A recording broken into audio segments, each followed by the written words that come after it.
Faça um excelente dia. Eu sou Fábio Marquesi e esse é o programa Cá Entre Nós. Venha comigo pelos próximos 30 minutos deste sábado incrível para que juntos extraiamos reflexões que nos aproximem ao ideal humano através da expansão de consciência em prol do coletivo. Hoje, cá entre nós está Jaime Ribeiro. Tudo bom, meu caro? Tudo bem, Fábio? Como é que você está? Joia, tudo bem. O Jaime Ribeiro, ele é fundador da Educa 21, ele é sócio fundador da Educa 21, uma plataforma que visa a transformação da educação através de resgate de valores e não somente colocar um repositório conteudista, visa o resgate de valores para que nos aproxime a um ideal humano. É isso, meu caro? É nessa linha que a Educa 21 promove esse resgate de valores? Exatamente, Fábio. Primeiro, é uma alegria estar aqui com você no Cá Entre Nós, que eu já assisto sempre. E agora a gente está aqui para gravar, falar um pouco sobre esse mundo. Na verdade, a Educa 21, como um grande programa socioemocional que envolve a escola, envolve as famílias, envolve a sociedade, traz uma proposta diferente de educação. Nós estamos muito acostumados, em especial os pais ou as pessoas que não têm uma ligação com a educação, imaginam que o papel da educação é prover conteúdo, fazer com que a criança e os jovens sejam bem-sucedidos. E bem-sucedido, antigamente, era passar no vestibular, no Enem, era reter o máximo de conteúdo possível. E agora a gente já entendeu que isso não dá muito certo. O Fórum Econômico Mundial, todo ano, elenca as competências prioritárias para uma pessoa ser bem-sucedida, ser feliz, e algumas vezes se fala na empregabilidade das pessoas. O que ela tem que aprender para ser bem-sucedida até 2025 e sempre dar um deadline para isso. Para surpresa de todos nós, Fábio, esperava-se que ia se falar apenas no coding, no pensamento matemático, que as crianças precisariam desenvolver, aprender novos idiomas apenas. Isso era o que se esperava. Vendo a transformação digital, vendo tudo que acontece no mundo, mas aconteceu um pouco diferente. Quando a gente olha essas competências, boa parte delas são competências humanas. E olha que coisa, como pegou toda uma geração de surpresa.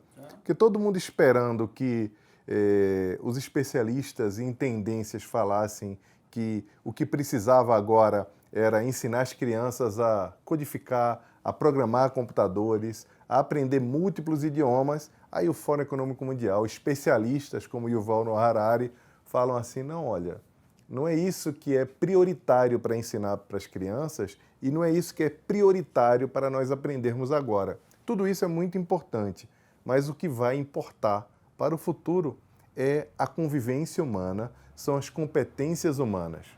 E aí a gente, quando olha a estrutura da sociedade e as transformações que vêm acontecendo, a gente observa que o mundo nunca foi tão fácil de ser previsível. O ser humano nunca conseguiu prever o futuro de uma forma muito assertiva. E agora isso ficou mais difícil ainda. Mas as crianças de hoje, os jovens de hoje, lá para 2030, 2040, provavelmente estarão ainda por aqui. Com essas transformações todas, a trazer mais conteúdo, prover conteúdo educacional, não parece ser a coisa mais importante. Porque até na formação profissional, a gente vem falando que a maioria das profissões que existirão daqui a 20, 30 anos não existem ainda. Outras sumirão. Então a previsibilidade é muito difícil. Se você hoje está educando toda uma geração para coisas que ainda não existem, e o que é pior, se você hoje está focando em desenvolver pessoas a produzir conteúdo ou a desenvolver ideias ou produtos para o mundo, parece que essa não é a melhor ideia, porque essas próprias crianças e jovens, inclusive nós mesmos que estamos aqui hoje vivendo essa transformação toda do mundo, precisamos aprender a nos reinventar. Antes de produzir novas ideias e produzir produtos, nós deveremos produzir novos eus, ou seja, a reinvenção. É como se você estivesse gerando um monte de especialista, você treina para que eles se tornem bons técnicos e bons especialistas em algum assunto, mas se eles não tiverem para... Um bom especialista, eles têm uma capacidade muito grande de fazer uma promoção. Então, as pessoas seguem o especialista naquele tema. Se você não tem uma base, uma formação de valores, aquele especialista está promovendo com habilidade um determinado assunto, mas levando uma instrução levando uma inspiração equivocada para as pessoas que vão receber aqueles ensinamentos ou aquilo que ele está passando de conteúdo. É um pouco nessa linha. Então, se você não tem uma base, educação, ela tem aquele princípio de eduzir. Educação é eduzir em seu princípio. Então, eduzir é extrair o que você tem de melhor da pessoa, é você trazer à tona. Então, se você vai educar para a pessoa, ela só colocando conteúdos especialistas e técnicos, você vai trazer, na hora que ele vai promover essa comunicação, ele vai levar junto se ele não tiver uma boa formação, ele vai levar junto quase que coisas negativas para a promoção da expansão da sociedade, da humanidade, daí vai haver uma retração. Então, a Educa 21 cuida um pouco disso, de não fazer com que as pessoas tenham a sua promoção só de conteúdo, mas sim de valores enraizados para poder promover alguma coisa do bem. Exatamente, Fábio. A gente, com tanto conteúdo sendo produzido, e ele não só está na escola, nas universidades, está em toda parte, a Educa 21 cuida para que as pessoas consigam escolher bons conteúdos. E escolher bons conteúdos também passa pela questão dos valores humanos, passa pelo desenvolvimento das competências humanas. Mais importante hoje do que você saber sobre tudo, porque você nunca vai saber sobre tudo, é você saber identificar para onde você deve voltar a sua atenção. Porque hoje em dia, com esse excesso de conteúdo, o maior desafio é a gente fazer a curadoria para onde a gente vai focar a nossa atenção. Mas esse não é o grande problema. A gente já ouviu o Harari falar sobre o excesso de conteúdo, a sociedade toda tem discutido, e a gente tem visto o quanto é difícil, a gente tem várias discussões sobre isso. Só que as próprias dificuldades, os desafios humanos têm mudado a cada dia. E hoje não é só o excesso de conteúdo. O conteúdo customizado também é um grande desafio para a sociedade. Porque hoje em dia a produção, a narrativa da produção não importa mais. Os canais de streaming vão desenvolver uma série nova, eles se preocupam mais em fazerem séries para serem maratonadas, séries longas, séries sem fins, para que as pessoas continuem consumindo. Enquanto a audiência não cair, aquela série vai perdurar. E o que é pior, existem pesquisas que são feitas por meio de algoritmos para que o conteúdo seja produzido para a gente gostar. São conteúdos feitos com retalhos das coisas que parecem que as pessoas mais curtem para que a nossa atenção seja retida, para que nós consigamos maratonar. Por que isso é um problema? Porque a narrativa, a história é colocada de lado e agora o que se traz como estrutura do conteúdo é um conteúdo para ser gostado. E isso denuncia a nossa intolerância, a nossa incapacidade de lidar com as coisas que nós não gostamos, que, a grosso modo, do ponto de vista filosófico, é lidar com a alteridade. Ou seja, é uma sociedade, a sociedade do like, a sociedade que não admite interrupções, que traz agora um conteúdo que é para ser só curtido, só gostado, só compartilhado. Você só se torna primeiro do mundo, você só se torna visto se você for curtido, compartilhado e gostado. E aí, o que é bom é colocado de lado. E você mesmo pode se corromper, abrindo mão de contar a tua história, contar a tua narrativa, trazer aquilo lá, porque você está mais preocupado em ser gostado. E a tecnologia, ela pode promover o bem ou como ela pode promover o mal, cabe a você selecionar, se você estiver bem preparado para fazer essa seleção. E esse processo de gamificação de todos os processos, principalmente muito usado na educação, no mundo corporativo, esse é um processo válido, é um processo que ele tem sido pertinente para esse momento da sociedade como crescimento e evolução? Existe uma euforia muito grande com a gamificação. A gente recentemente tem ouvido várias soluções que surgem trazendo a proposta de gamificação como a melhor proposta educacional, a melhor metodologia. E aí nós temos hoje todo tipo de gamificação possível, para matemática, para história, para línguas, para idiomas, gamificação inclusive dentro das universidades corporativas. Mas aí a gente vem a pergunta e a provocação observando o mundo sob uma outra perspectiva. A vida é gamificada? A vida é feita para não causar dor? Porque toda vez que a gente pensa em gamificação, a gente pensa em brincar. A vida é uma brincadeira? Quando você vai para a vida real, para o trabalho, quando você está na rua, você está experimentando uma situação de gamificação? Parece que não. Parece que a euforia por gamificar a educação é como se estivesse também querendo camuflar a dor do aprendizado, a dor do esforço. A gente sabe que o sucesso só vem com muita prática, com muito empenho. E prática e empenho quer dizer sentir dor, quer dizer ser esticado para você chegar no que você precisa. A gamificação tem um aspecto também que é como você passa de fases, né? Gamifica, você passa de fases. Então sempre dá aquela sensação de que você está estimulando a pessoa que está participando de um game a ele correr atrás de cenouras, o tempo todo correr atrás de cenouras. Isso o limita bastante, sempre faz com que você olhe um determinado processo como um meio para você atingir um fim, sempre objetivando passar de fase. O que isso, num primeiro momento, pode parecer uma coisa boa, mas você está sempre transformando, até você vai usando pessoas para passar de fases. Então você começa a utilizar as pessoas como um meio e não como um fim. Talvez seja um dos malefícios desse excesso de gamificação também, né? Sem dúvida, Fábio. Até porque a gamificação tem tudo a ver com a dor. É a questão de levar o lúdico para a experiência. Quando você leva tudo para o lúdico, inclusive a relação para as pessoas, você começa a viver numa realidade alternativa, porque a vida real não funciona dessa forma. E o problema da cenoura é que a cenoura te estimula a ir adiante, mas como em todo game, você vai lá e se encontra com o chefão no final da fase. E nem sempre você passa pelo chefão, você se desafia a passar daquele ponto. Mas quando você se frustra, você pode desistir. E aí, lidar com a dor, lidar com o fracasso é um problema.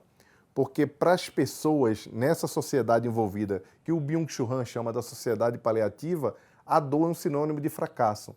Porque a própria sociedade do desempenho, quando ele classifica e explica tão bem no seu livro A Sociedade do Cansaço, a sociedade do desempenho não admite o fracasso como uma etapa da vida.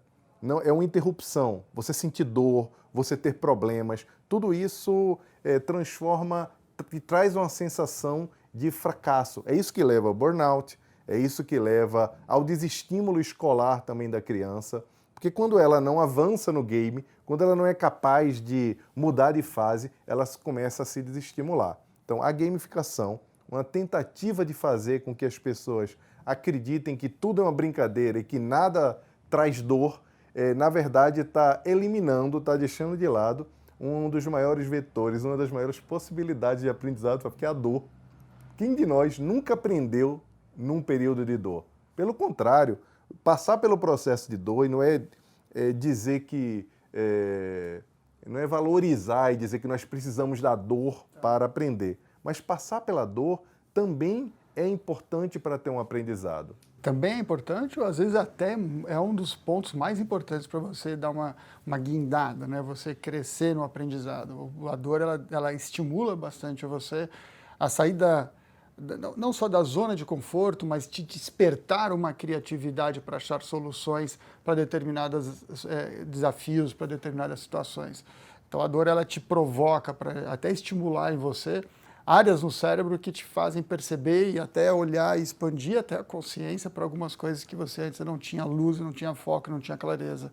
Então, acho isso daí a gamificação pode camuflar ou até quase que deixar você confortavelmente entorpecido para situações onde você deveria ser provocado para se entregar alguma coisa além como um ser humano e não como máquina. Jaime, eu vou te pedir 2 minutinhos. Em 2 minutos a gente volta com vocês aqui com Jaime Ribeiro para falar sobre educação de uma forma transformacional dentro de valores. Até já!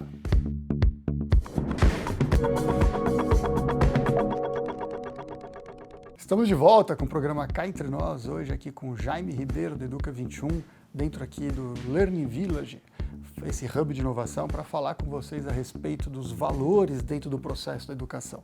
No primeiro bloco estávamos falando a respeito da gamificação, terminamos falando sobre a gamificação, o quanto que isso é válido, o quanto que isso é prejudicial e quanto que isso pode tirar ou abafar o processo de criatividade e de evolução dentro desses conceitos de valores.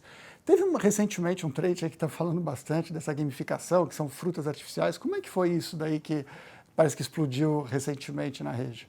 Tem um trend agora que é a preparação de lanches infantis e as mães estão postando isso no TikTok, no Instagram, nas redes sociais, que é uma forma de mudar a comida para que ela fique com aparência melhor. Então são morangos em forma de coração, tem tapioca com olhinho, tem abacaxis cortados de forma diferente. assim, é transformar o lanche da criança numa grande aventura, num game. É uma espécie de filtro, inclusive, para a comida. Isso tem causado uma grande preocupação, não só por conta das crianças, mas por conta das mães. Porque a mulher já é muito sobrecarregada nas tarefas do lar, no trabalho em si. Então, isso tem criado uma pressão muito grande nas mulheres para que elas também consigam fazer esse tipo de tarefa. Só que, por outro lado, as escolas têm que se preparar, que estão recebendo essas gerações agora das crianças que estão já brincando com 3 anos de idade, com 2 anos de idade com a comida. A comida agora vira também um game, a comida está bonitinha, então o próprio morango, que é uma fruta belíssima, agora se transforma num coração. E aí algumas crianças não comem se não tiver daquele jeito, ou seja, a própria condição da comida, o próprio momento que tem que ser simples, que não precisa necessariamente ser lúdico, que antigamente era o garfinho de ursinho ou era o aviãozinho da vovó, agora se transforma num show pirotécnico para aparecer nas redes sociais. Complica um pouco, né? As mães não devem ter noção do quão prejudicial isso se torna para as crianças. Devem estar pensando mais na questão da parte viral mesmo, de entrar nessa onda. Elas não estão muito preocupadas, aparentemente, ou sequer refletem que isso daí pode levar quase que um desdém com uma coisa tão sagrada quanto a refeição. Tem um grande problema aí, que é o problema maior social, que é a visibilidade. Hoje, parecer é maior do que ser.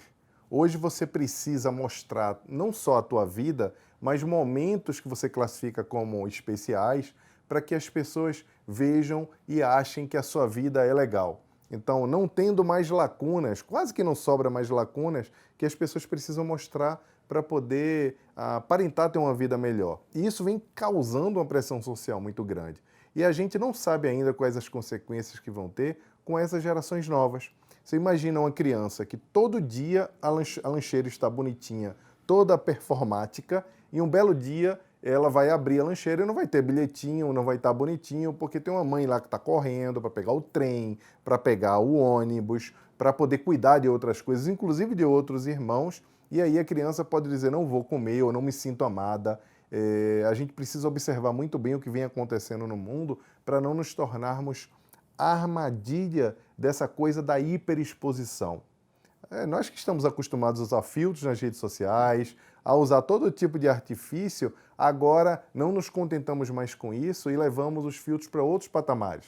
São redes sociais profissionais que todo mundo é bem-sucedido, são redes agora que nós precisamos mostrar que temos um coração bom fazendo tarefas humanitárias e não basta só fazer as tarefas humanitárias, agora é preciso fazer e mostrar, não com o objetivo de estímulo, mas com o objetivo de dizer, olha como eu sou bonito por dentro. Porque não existe filtro para a alma, existe filtro para a aparência. Então o filtro para a alma se transforma em, vou mostrar que a minha vida tem tarefas que são bacanas para o mundo, para que as pessoas achem que eu sou uma pessoa legal. Você estava falando do livro É Claro e o Sol.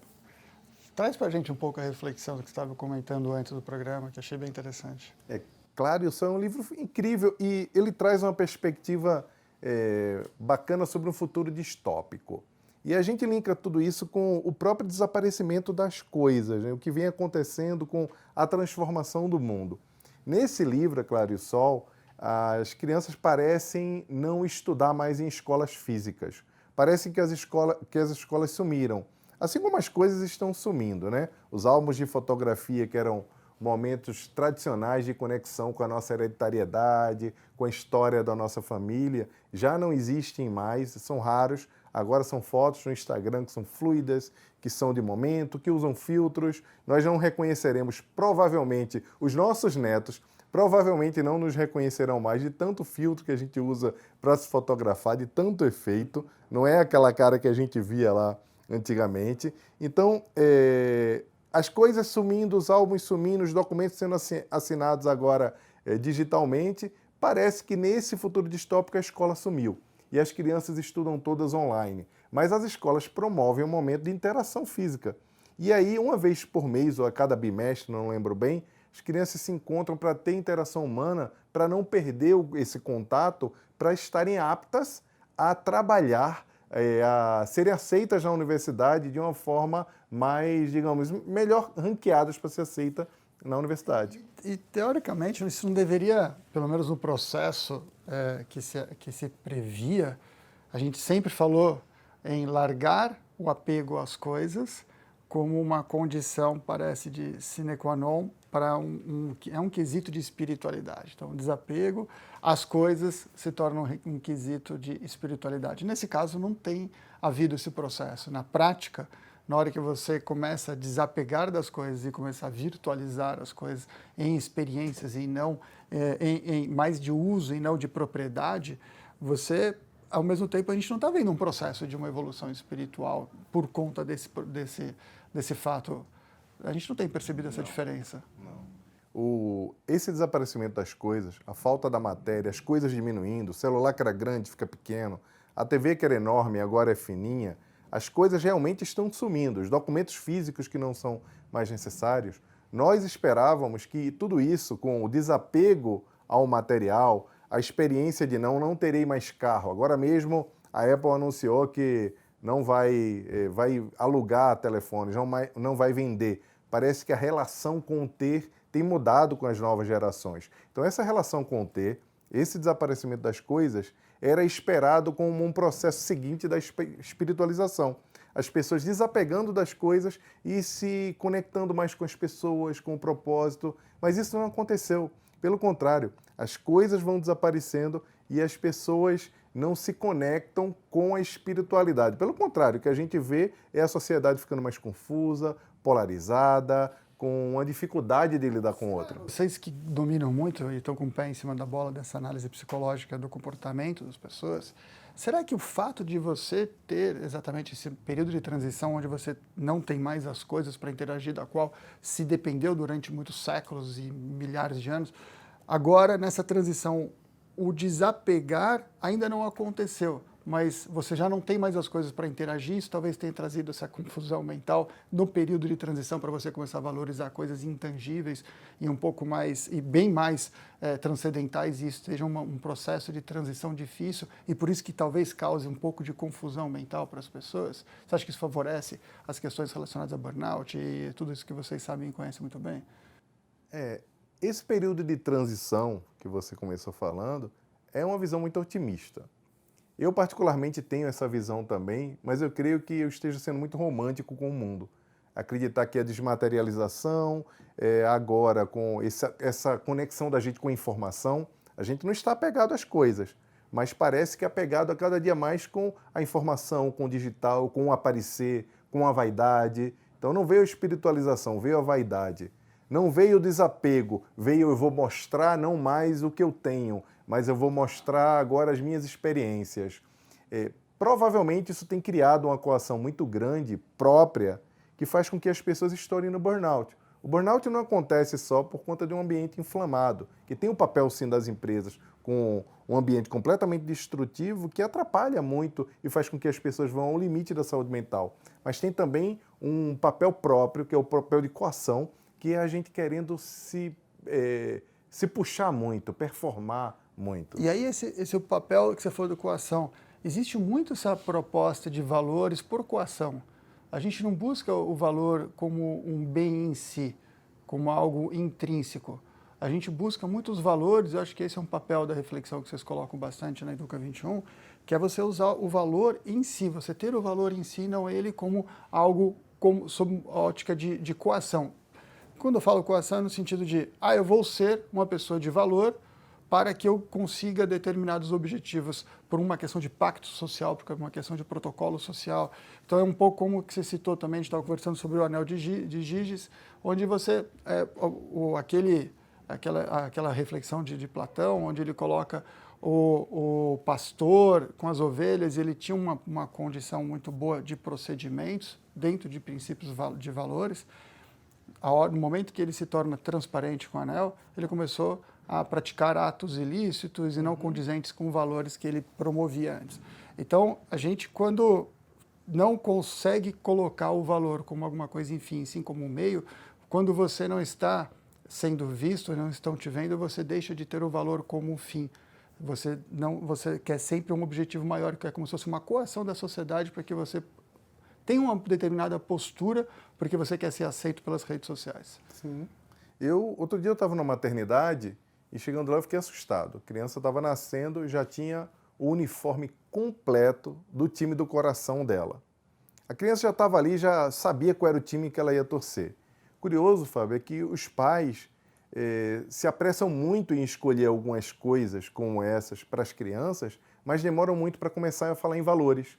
Só vão falar sobre furto, sobre coisas assim, violência, quando elas acontecem. Então isso deveria ser um tema falado desde o início. A Educa 21 ajuda as escolas e as famílias a trazer esses valores, essas conversas, mais para cedo, por meio de uma trilha completa, inclusive orientando os pais a participarem melhor desse momento. Não acreditar que porque eles têm valores, os filhos necessariamente vão adquirir isso por osmose. Então o Anel de Giges é perfeito, porque no Anel de Giges que é o que você é efetivamente quando ninguém está olhando. O que você seria capaz de fazer se ninguém tivesse, se você não fosse preso? E aí a gente aprofunda mais ainda essa discussão, levando até para o campo da espiritualidade, que não é só ser preso. Muita gente diz, tá bom, eu não roubo porque eu posso ser preso. Então, quer dizer que você não rouba porque você tem medo de ser preso ou porque você não acha certo furtar e porque você respeita a propriedade? Então, todo e qualquer valor que você não adquiriu por conta própria e você só não faz porque você tem medo de alguma coisa, é porque aquilo não é um valor. A gente ajuda a refletir sobre esses valores. Resgatar esses valores e colocar isso como fim. Desde cedo. Isso é muito importante. Né? Muito bom, meu caro. Muito obrigado por essa contribuição maravilhosa para o Cá Entre Nós aqui, para todos que nos assistem. Obrigado a todos que estão aqui, obrigado a nós estamos aqui gravando no Learning Village. O Learning Village, ele pertence ao ecossistema Ânima Educação, da nossa querida AMB Morumbi, Universidade AMB Morumbi. Muito obrigado à universidade por promover o acontecimento desse programa.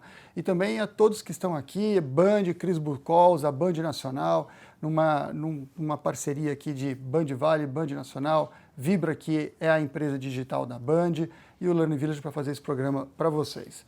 Espero que no próximo programa, daqui uma semana, vocês fiquem com essas reflexões incríveis trazidas pelo Jaime Ribeiro do Educa 21 e que vocês possam promover isso para os demais e criando assim uma corrente do bem em prol do coletivo. Até o próximo sábado às 9h30 aqui na Band.